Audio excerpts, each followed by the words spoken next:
واقعا خیلی جذاب شده، اما این چیزی رو تغییر نمیده. من خیلی ازت ناراحتم. چرا نباشم؟ تو این همه مدت نه به هم زنگ زدی نه به تلفنم جواب دادی. ولی منو ببین، همه ی حرفاتو یادمه. اینو نمیدونم که تو تقدیرم هستی یا نه، ولی میدونم به دلم خیلی نزدیکی. هی، نبینم دیگه اینجوری به هم نگاه کنی. اگه جرأت داری از عکس بیا بیرون.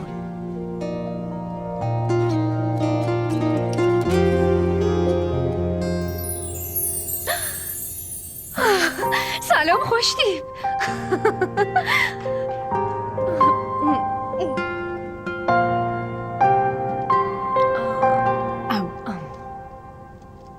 چرا نیومدی فرودگاه؟ وقتی دوستت بعد این همه مدت میاد نباید ازش یه استقبال کوچیک بشه؟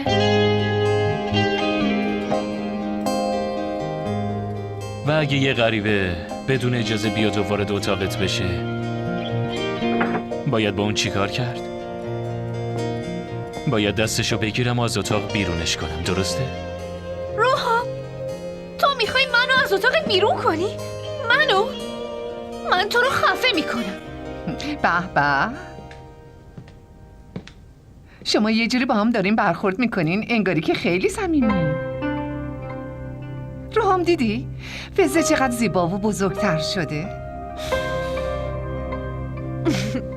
خیلی ممنون از تعریفتون عمه، ولی من از روحام انتظار چنین تعریفی رو داشتم، اما ایرادی نداره. تو که روحامو میشناسی، اون این چیزا رو به زبون نمیاره. اصلا شبیه تو نیست. شما که میدونین عمه که من به تعریف کردن با صراحت اعتقاد دارم.